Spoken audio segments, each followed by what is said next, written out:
Eh ben allez, bonjour à tous et bienvenue à Rubel. Alors vous savez qu'on est à 3 km de Melun, donc c'est pas loin. Aux alentours de 1836, à l'époque où la faïence Rubel est née, il y avait à peu près 240 habitants dans le village. Dans ces 240 habitants, il y avait les 40 ouvriers. Vous voyez qu'on n'était pas très nombreux. Aujourd'hui, on est à peu près 1800. La faïence de Rubel est née environ aux alentours de 1836. Elle est née bien avant, mais c'était fictif. C'est-à-dire en 1827, le baron Paul Charles Amat de Bourgoin, le pépère qui est là-haut, vous voyez, le monsieur qui est là-haut, c'est lui, le baron, a inventé la lithophanie. La lithophanie, c'est de la porcelaine transparente. 10 ans après, il s'est associé avec le baron Alexis du Tremblay, le propriétaire du château de Rubel.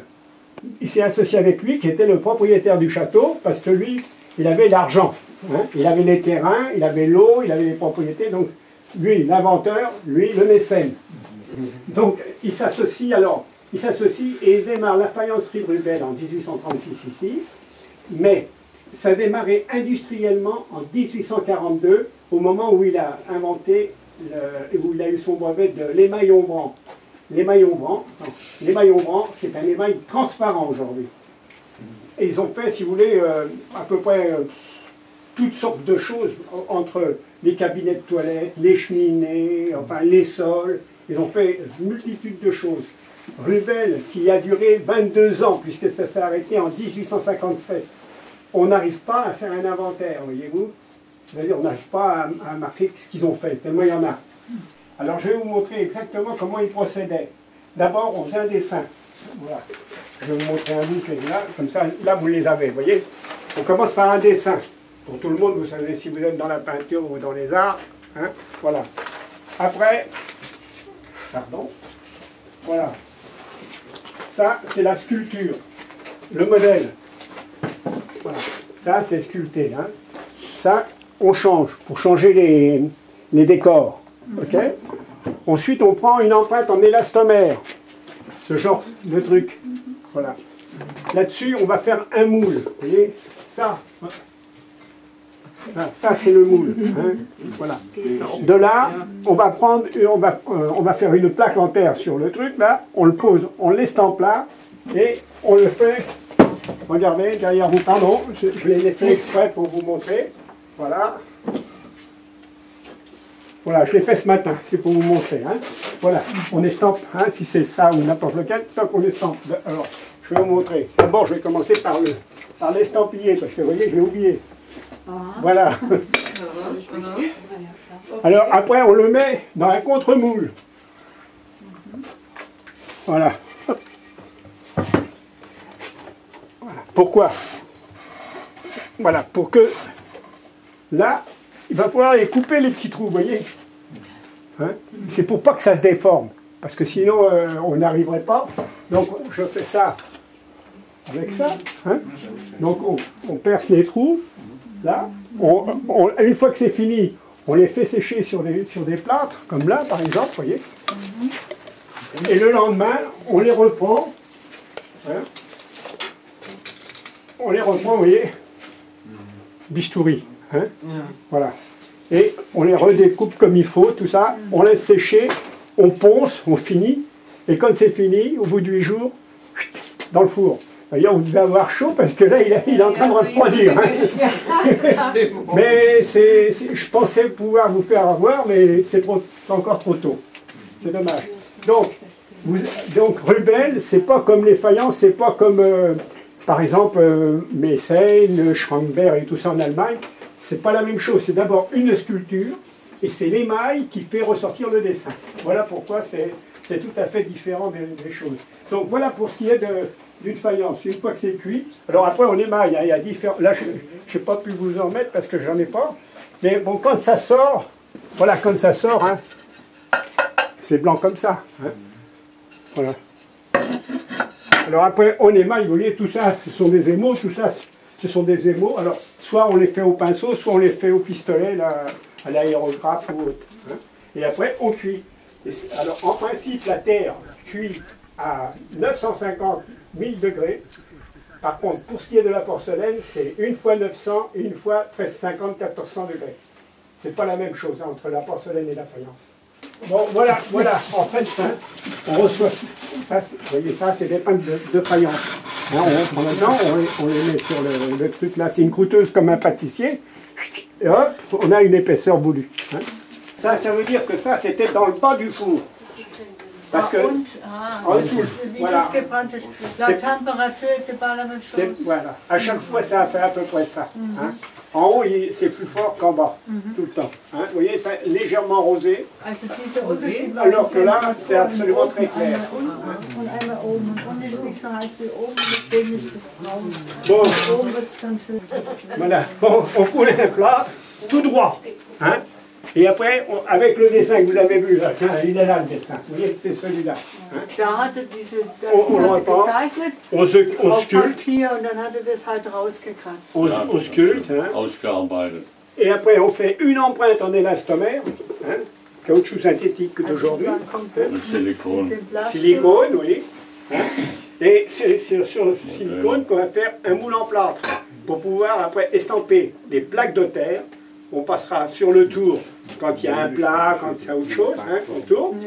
Et on fait ça, si vous voulez, voilà. Hein. On fait ce truc-là. Voilà. Et comme c'est comme ça, après, bon, s'il est plein, on le laisse plein. S'il est ajouré, ben, il faut découper tout. Mais bon, là, je ne vais pas m'amuser à le découper, il va être trop dur. Hein. Donc voilà, en gros...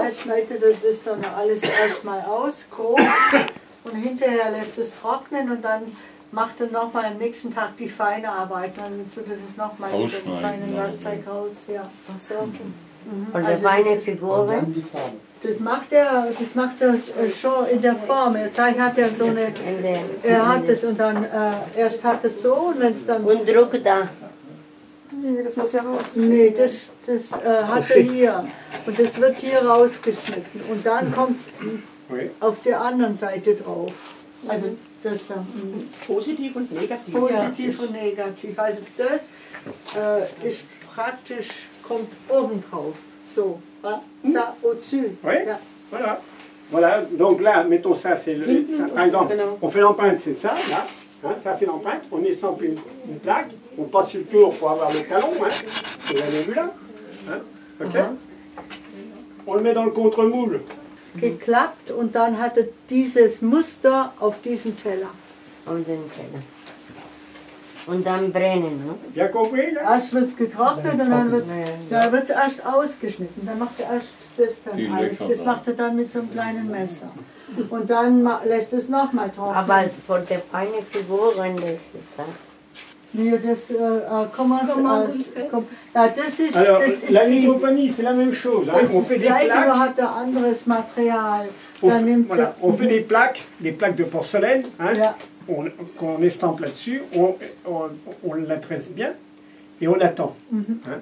On attend un tout petit peu, et dès qu'il y a un tout petit filet noir qui se produit là, on essaye de la sortir. Pour la mettre après bien à plat, avec des cales, vous voyez. Filet noir, voilà. C'est quoi? Ben, c'est la rétraction de la terre ou de la du porcelaine. Quand il commence à sécher un tout petit peu. Hein. Okay. Contrairement à ça, ça c'est plus délicat, donc il faut tout de suite la sortir. Hein. Il y a 13% de retrait. Ja. Hein. 30% geht schrumpft dabei. C'est pourquoi. Also sie machen es rein und sobald sie feststellen, da der Rand wird ein bisschen dunkel, dann stellen sie das fängt an zu trocknen, dann muss man das rausheben, ganz sorgfältig, damit es nicht kaputt geht. Aber der Trick bei dem Ganzen, das ist ein anderes Material als das. Ja, das ist ein anderes Porzellan und die Temperatur ist eine andere. Und deswegen wird es dann durch, das haben wir ja vorher gesehen, die zwei gleichen Sachen. Bei einer Temperatur hat man nichts gesehen und bei der anderen Temperatur konnte man durchsehen. Là par contre,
Après, c'est plus du rubel. Justement, c'est ça le problème. Ah bon, c'est-à-dire? Ben, c'est-à-dire que normalement, un vrai rubel, quand tu l'as émaillé, on devrait plus sentir le relief. Tu dois avoir le truc, mais tu dois pratiquement plus sentir le relief.